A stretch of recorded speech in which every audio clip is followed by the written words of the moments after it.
All right, let's get talking about dominant seventh chords and how they can be used to modulate between keys. I'm going to continue to use this analogy of being in a room with multiple doors, and we're going to go into each of the different doors right now using dominant chords to modulate. But first we have to cover what is a dominant seventh chord. Let's go back to the basics. When I'm in C major, I have a C major chord available, a D minor chord available, E minor, F major, G major, A minor, and B diminished. If I then add an extra note to each of these chords, one skip higher, I have C major 7, D minor 7, E minor 7, F major 7, G dominant 7, A minor 7, and B half diminished or B minor 7 flat 5. Now this fifth chord, this dominant seventh chord, is a very potent chord to bring us back to C for a few different reasons. Firstly, in the harmonic overtone series, when we play a note, there's all these other harmonics that are happening up above. So if I play this low C, you're actually hearing C plus another C plus a G plus another C plus an E plus a G plus a B flat, and it keeps going into these smaller and smaller little intervals.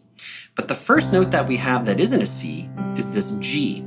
So a fifth above whatever note we have is a great confirmation that this bottom note is our resolution. It's a bit of an abstract thought, so I don't want you to put too much weight onto this, but basically using physics and science, the fifth is a very important interval. It sounds very harmonious to our ears, and it helps us solidify that 1/5 below, in this case, is a destination tone for a resolution. But we don't have to go so deep into all the science. Let's use stories as an example here.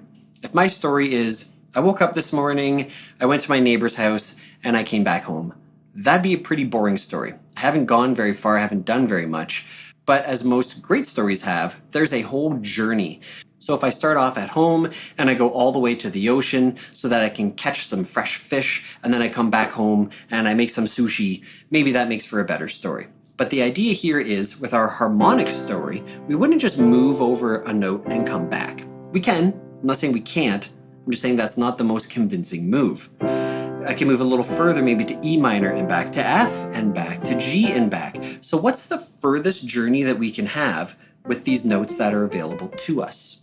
So if we exclude C moving to C, you might say, oh, I could go all the way to this B, that's really far. But let's flip the lens. If I go the other way, B is not that far. So if we think about which note is furthest in both directions, we would get G, which is a fifth up and a fourth down, or F, which is a fourth up or a fifth down. So these two chords really help bring us back to C, with G being the more dominant of those two sounds. And again, it's called a dominant seventh chord. So even without a full dominant sound, without this extra skip, this progression of 1 going to 5 and coming back to 1 has been used so many times. Whereas another great possibility to create tension against your 1 chord is shifting down to the diminished and back. It's a bit more jarring, but in classical music, especially in minor keys, they talk a lot about these diminished chords. So this 5 chord, G major, plus B diminished, gives you both types of tensions that take you back to C. We will be going more into diminished harmony in one of the other classes, so don't get too caught up with that. I kind of just wanted to show you that this diminished chord is like a super tension chord, where it's the 5 wanting to go to the 1, but it's also the diminished 7 wanting to move to the 1, smash the 2 together, and you get this super tense chord going back to your 1 chord. So if this chord really pulls us down a fifth, then what if I played it in a different position? We can take any of the other notes, except for B, and move up a fifth from one of those notes.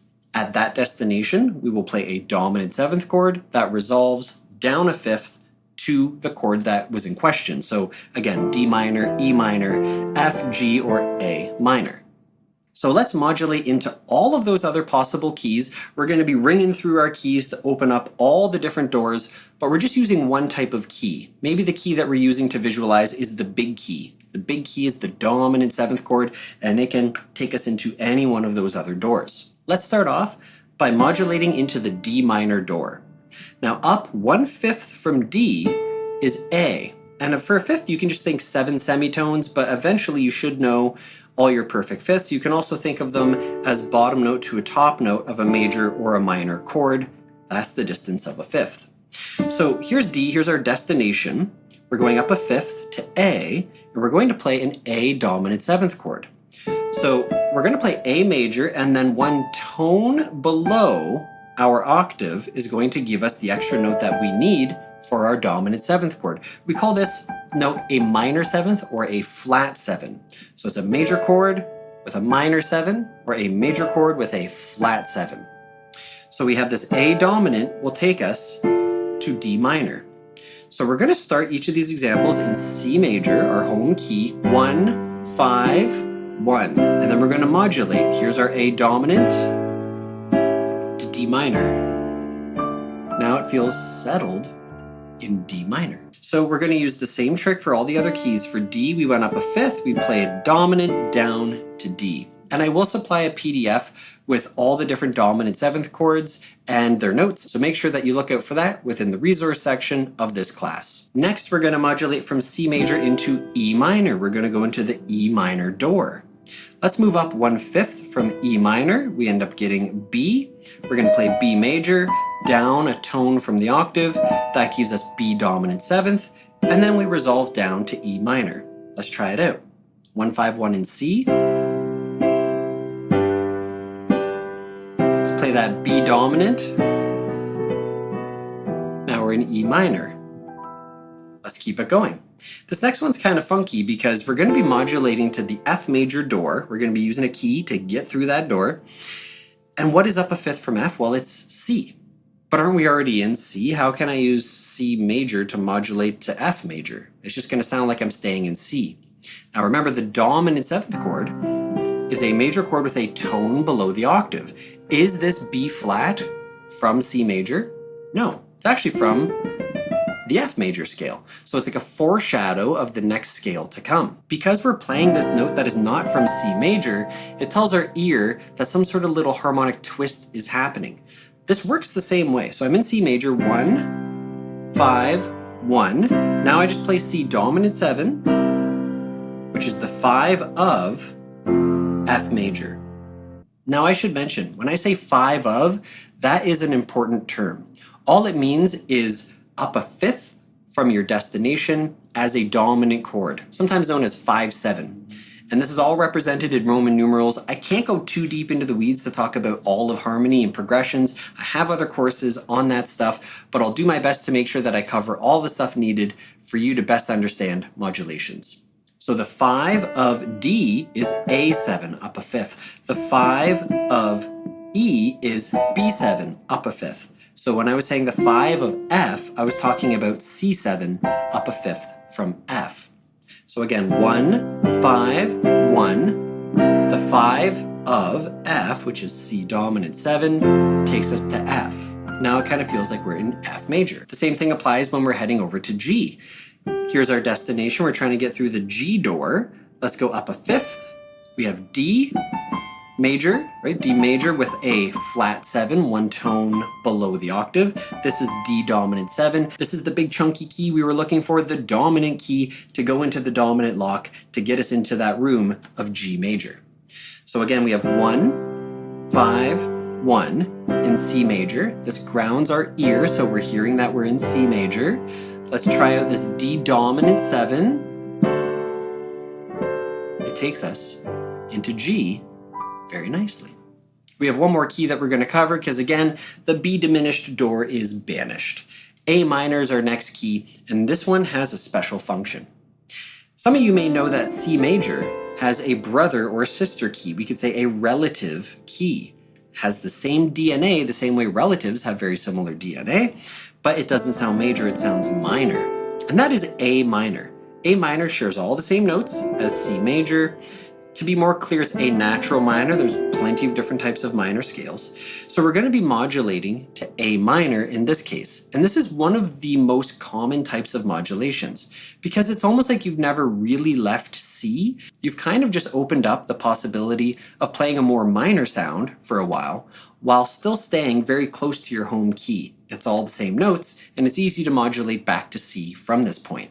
So A up a fifth gives us E, E major plus a tone below the octave. There's our E dominant 7. So we're going to start off in C, 1, 5, 1. Here's our E dominant coming up. Now I'm in A minor. And again, it's still the same set of notes available within this new key. When we modulated to, for example, the last key, G major, that opens up a new note, F sharp, because the G major scale has an F sharp. The key of F major has a B flat. So when we modulate into these other keys, we have to consider what their key signature is, what sharps or flats exist in that scale. But again, what's really neat is that when we modulate into A minor, it has all the same notes as C major. So if we use the path analogy again, it might be sort of like the same path, but during the day it's major, and then at night it's minor. But we haven't left that path. So again, to recap, in the current C major room that we're in, the doors available to us are D minor, E minor, F major, G major, and A minor. Any of those doors that I go into, if I go into the D minor door, I have to then play around with the notes using the D natural minor scale. If I go into the E minor door, I have to then use the notes that are in E natural minor. The F major door gives us F major, the G major door gives us G major, and the A minor door gives us A minor.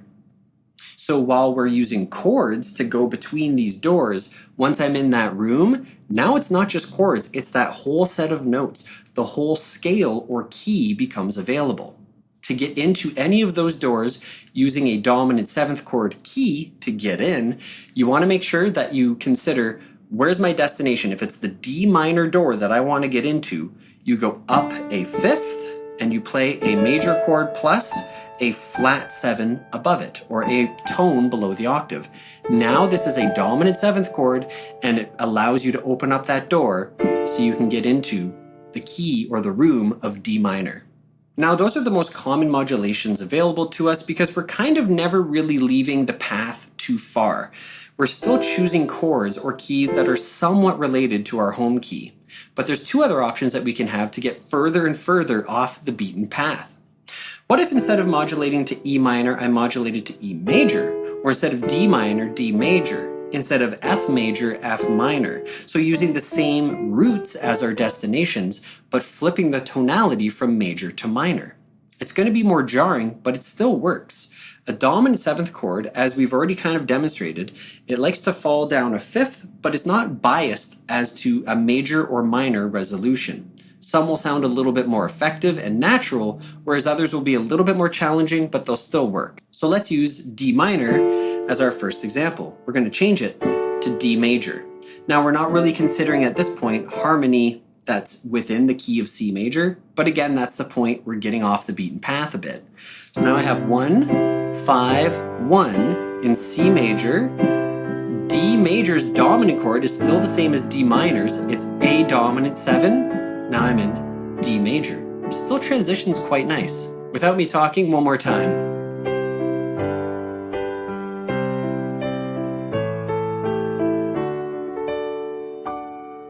Let's choose one of the major doors and flip it to a minor door. Let's choose G. So G major is now going to be G minor. We're going to modulate from the key of C major to G minor. Let's try it out. So we have 1, 5, 1, and now G minor, the 5 of G minor is D dominant, and now I'm in G minor. Smooth transition. Now if we want to get even further off the beaten path, let's talk about these other notes that are available fully outside of the key of C major. These ones are a bit more jarring, but it's like saying something really random and then justifying it. It's what you do after the randomness that really pulls this together. Let's modulate to any one of these. Let's say E flat.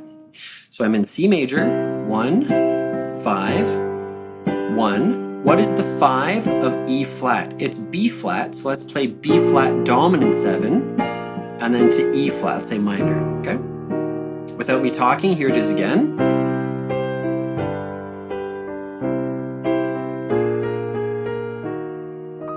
So when I go to this B flat chord, it's like, what the heck is he doing? And then I pull into here, it's like, oh, okay, all is resolved. So keep in mind, if you go to the D minor door, the E minor, the first sort of version of this that we talked about, things will feel easiest for your listener. There's still a bit of a challenge with hearing some of these dominant chords out of nowhere, but they're quickly resolved. Now, if you want to go to any one of those same doors, but flipping the tonality, the D minor door becomes a D major door, the E minor door becomes an E major door, that sort of idea, it's going to be a little bit more challenging on the listener, but not by much. Now, if you want to modulate to a key fully outside of your home key, again, using C major as an example and moving to any one of these black notes as your new destination, that is going to be the most challenging on your listener. But again, if you use these dominant seventh chords to modulate there, it'll be a moment of quite a bit of tension, and then there is that release, that resolution as you pull into the new key. What I will say is that when you move to, for example, E flat minor, good luck getting back to C. It's going to be a little bit tougher. It's not impossible. Again, you can use a dominant chord to bring yourself back, but there's ways to smooth this out, and it takes practice and it takes experience. I'll use the most bare bones example to go from C major to E flat minor and then back to C, but you'll notice, again, it's a little bit jarring at times. Let's try it out. So C major, 1, 5, 1, the 5 of E flat minor. We're in E flat minor now. Let's stay here for a bit. Okay, now let's modulate back to C. Listen to that modulation. We were here and then we went, whew, kind of spicy, but then, it resolves. So there are levels of spiciness, ear spice, that we can have based on where you're modulating to, but these dominant chords, as I mentioned, they're very universal. They fall down a fifth, and they can go to a major or a minor chord. So the example that I used to give to my students when I was demonstrating a 1 chord going to a dominant 5 and then back to 1 was this. Here's a pencil. That is me stating to some effect I'm going to do something with the pencil. So that's like C major's heard at this point. Now I'm lifting up the pencil, okay? There's a bit of tension here. Why is he lifting up the pencil? What's he going to do? This is the tension of the G dominant chord, and then at some point, boom, the pencil falls back down. That is the dominant chord falling back down the fifth to a resolution. So again, there's lots of analogies and lots of ways that we can think about these harmonic movements and modulations. And so I want to make sure that I make as many of these analogies available to you as possible, because for some people, one analogy might work well, whereas other people, it might be a different analogy that makes them have that sort of aha moment. So at this point, we've already modulated into all the doors that were available to us, different versions of those doors. The D minor door is now a D major door. We can still find our way in. And we talked about the doors that are behind us, the ones that are a little bit less accessible. These are up on the black keys, right, when we're modulating to keys that don't quite make sense. But it's still available because that ring of keys that I have as a janitor is massive, and there's almost always some way to get into any one of these doors. Now, don't forget, there is going to be a PDF available where I will show you all the dominant seventh chords in all 12 keys, and I'll even give you examples of where they resolve to. So if I give you a G dominant seventh chord, you'll have all the notes available, but I'll also show you that it resolves to C major or C minor. This is meant to act as a quick reference if you need it, but again, I would highly recommend internalizing as much of this information as possible. Practice a 1-5-1 in all your major and minor keys, and then start to use these fives to modulate to new keys. Now, if you are taking lessons, don't forget to work with your teacher on this concept, as you're going to get so much mileage out of these dominant seventh chords. This class was pretty dense, so feel free to watch it over as many times as you need to. I'll see you in the next class.